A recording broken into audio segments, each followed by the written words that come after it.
Fala pessoal, tudo bem? Bom dia, boa tarde, boa noite, boa madrugada. Estamos aqui novamente.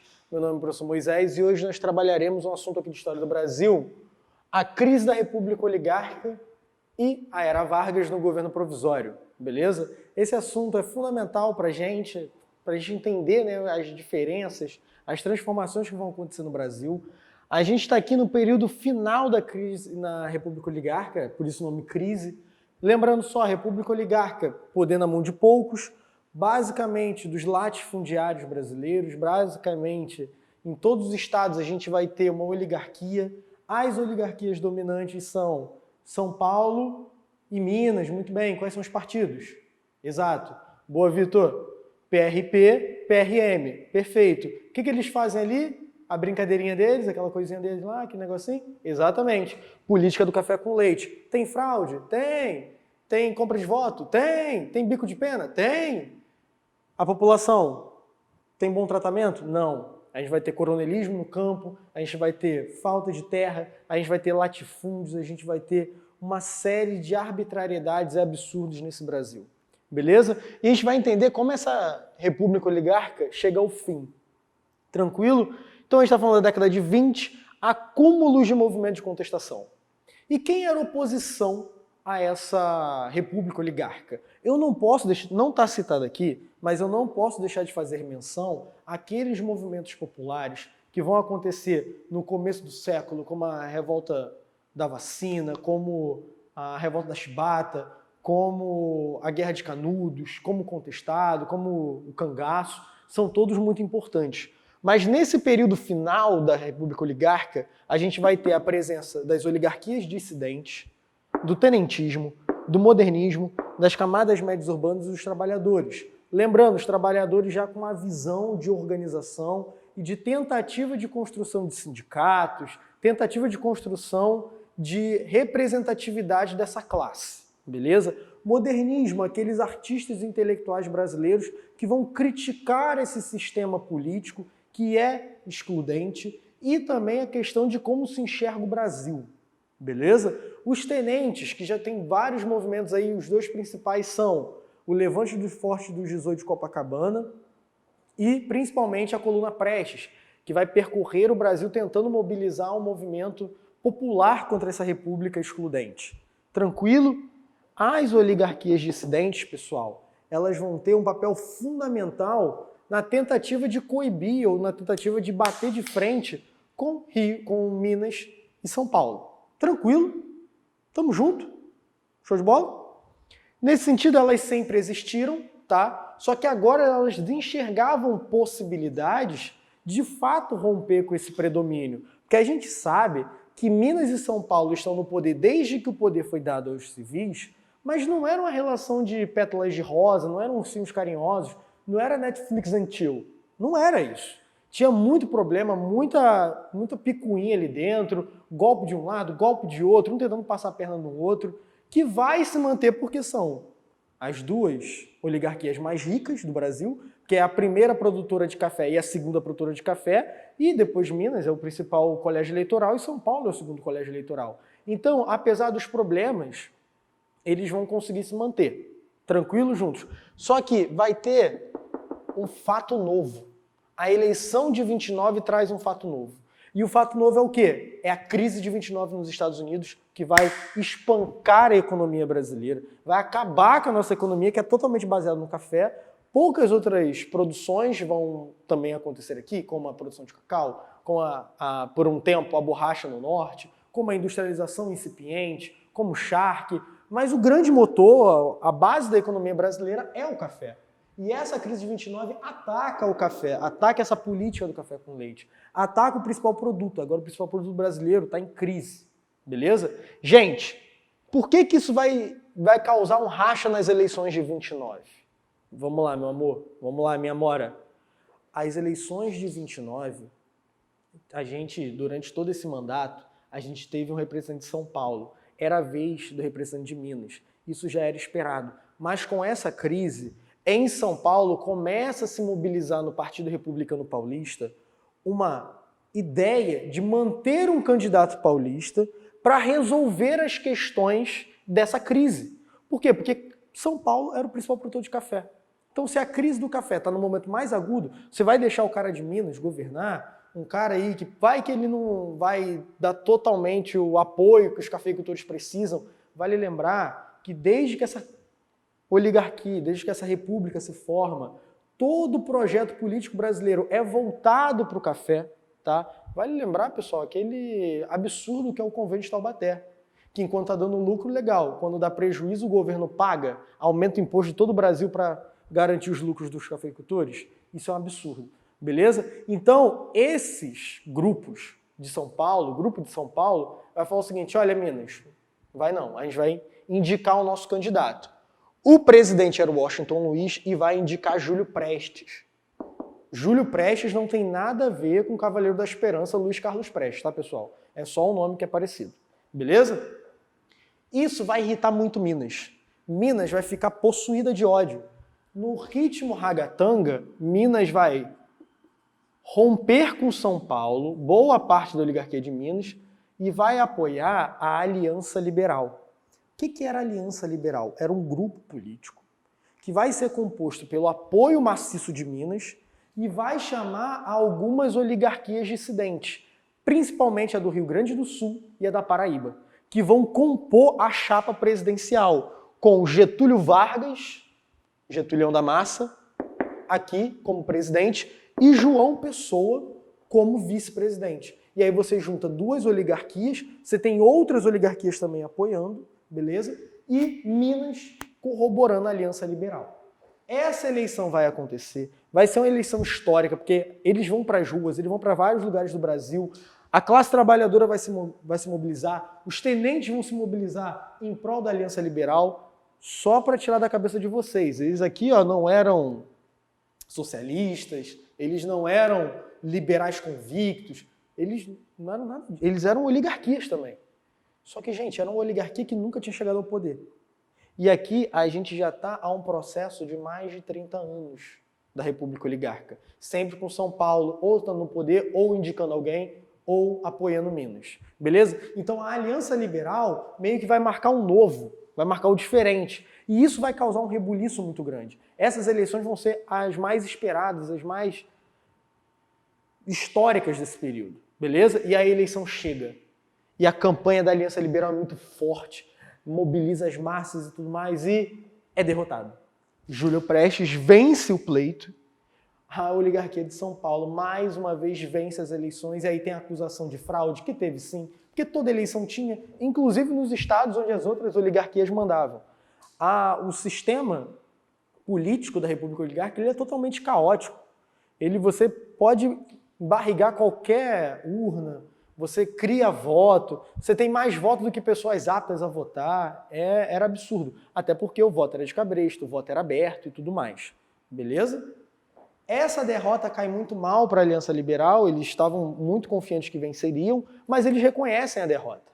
Só que os grupos que apoiavam eles, principalmente os tenentes, as camadas médias urbanas, não vão aceitar essa derrota. E aí vai acontecer um caso que poderia ser um caso qualquer.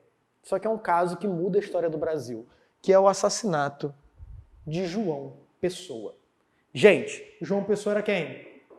Exatamente, o vice do Vargas. Perfeito. Meus amores e minhas amoras, João Pessoa, ao retornar para Paraíba, ele retorna e ele tinha um caso de ódio profundo, aquelas coisas bem século XX mesmo, sabe? Aquela coisa de odiar outra pessoa, era essa relação dele com João Dantas. João Pessoa e João Dantas. Quem era João Dantas? Era um político da Paraíba ligado a um grupo de coronéis que não eram os mesmos grupos de coronéis do João Pessoa e que João Pessoa, enquanto governador da Paraíba, tinha atrapalhado muito os negócios, atacado as posses desses coronéis. E numa dessas questões políticas e pessoais, João Pessoa mandou fazer uma busca e apreensão na casa de João Dantas. Beleza? Quando eles vão na casa de João Dantas, eles arrombam o cofre da casa de João Dantas, tinha cartas amorosas trocadas com uma professora chamada Anaíde, uma professora de fundamental, sabe? E cartas, assim, lancinantes, com muitas palavras de amor e paixão que era normal, porque os dois eram solteiros. Contudo, uma sociedade muito patriarcal, uma sociedade muito machista, uma sociedade extremamente conservadora, acharam aquilo ali um absurdo. E a menina, inclusive, ficou em depressão, eles não tiveram mais contato e o João Dantas pegou esse ódio de João Pessoa. E aí, numa confeitaria muito famosa, ali na Paraíba, João Pessoa está tomando seu café e ele chega ali, entra ali na confeitaria, João Dantas saca a pistola e fala assim: João Pessoa, eu sou João Dantas. Tá. E mata o cara. João Pessoa cai morto, o antigo governador da Paraíba, o vice-presidente de Vargas cai morto por um motivo passional. Era até político, mas político ali, ó, da Paraíba, não tinha nada a ver com o Brasil. Ele morre por um motivo passional. Nessa hora, essa morte é utilizada como artifício político, é usada como argumento político do seguinte: não bastam eles roubarem nas urnas, eles têm que matar os nossos para nos silenciar. E aí começou uma comoção nacional em torno da morte de João Pessoa, uma morte que vai ser utilizada como viés político, e aí a Aliança Liberal meio que ganha a legitimidade para tomar o poder. Os tenentes declaram apoio a Getúlio Vargas e a Aliança Liberal e tem uma marcha até o Rio de Janeiro para tomar o poder, para depor o Washington Luiz. E isso é feito. Há uma marcha da Aliança Liberal, chegam até o Rio de Janeiro, derrubam Washington Luiz em 1930, que foi um período um pouco antes da passagem de faixa para o Júlio Prestes. Então, Júlio Prestes vence a eleição e não consegue governar, não assume. Vargas chega ao poder e vai transformar as condições do Brasil. A partir de agora, a gente entra na Era Vargas, que é um dos principais momentos históricos da história do Brasil. Beleza? E esse período é extremamente importante. Prova, vida, análise política, tudo a gente tem que ter um olhar em Vargas. Vargas vai permanecer 15 anos no poder, pessoal. Ele vai ter o governo provisório de 30 a 34, o constitucional de 34 a 37 e o Estado Novo, que é a ditadura de Vargas, de 37 a 45. Vargas vai ficar ininterruptamente, sem voto popular, o botando ali dentro, por 15 anos. Depois de Dom Pedro II, ele é de longe o cara que mais governou o Brasil, porque ficou 15 anos no poder aí e depois ele vai voltar pelo voto popular mais à frente. Beleza? Tamo junto? Show de bola? Gente, o governo provisório do Vargas é o governo para estruturar esse novo país. Beleza? Esse não novo país.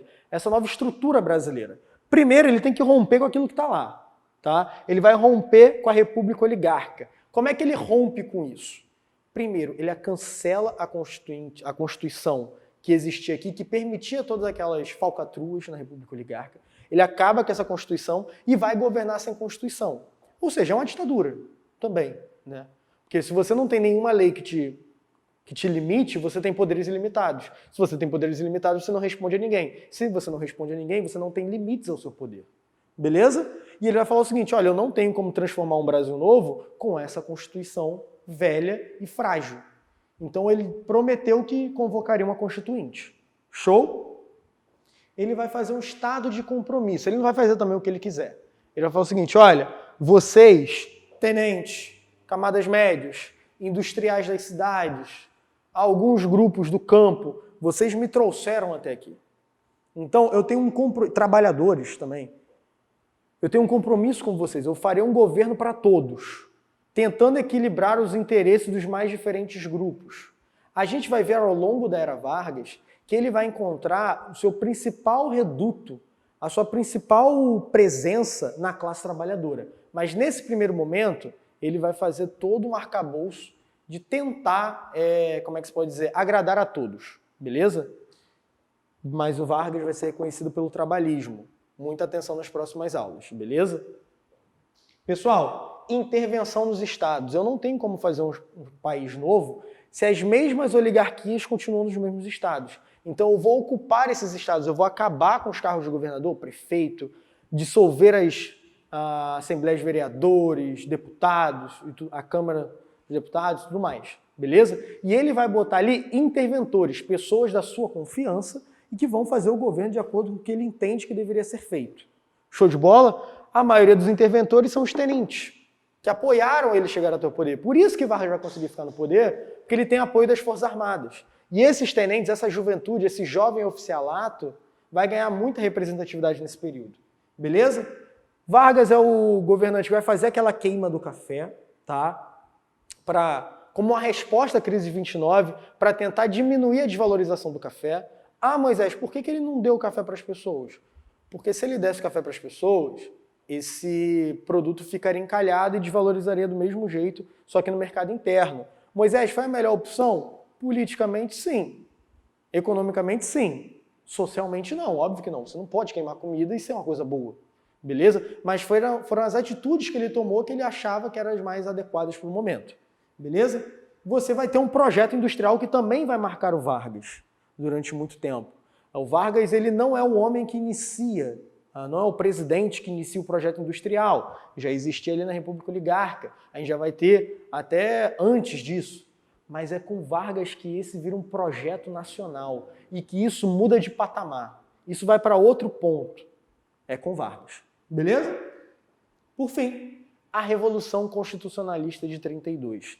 Em São Paulo vai se armar um grande movimento contra Vargas. Primeiro, porque o Brasil está sendo governado de forma ditatorial. Então você vai pedir uma Constituição, por isso o nome, Revolução Constitucionalista de 32. Ponto. Segundo, muitas das elites paulistas estavam revoltadas por terem perdido o poder que sempre esteve na mão deles. Então esse duplo movimento é lutar contra a tirania de Vargas e a necessidade, a vontade de derrubar quem tirou o poder deles. Beleza? Tamo junto? Esse movimento vai crescer. Primeiro, Vargas vai impor um interventor, depois ele vai tirar esse interventor e botar um paulista, também como interventor lá, mas não vai adiantar. A mobilização popular vai ser muito forte. O Estado de São Paulo vai se unir nessa guerra civil contra o Brasil, vai ter uma guerra civil, só que as forças militares da nação são muito mais fortes, muito mais poderosas e derrotam esse movimento.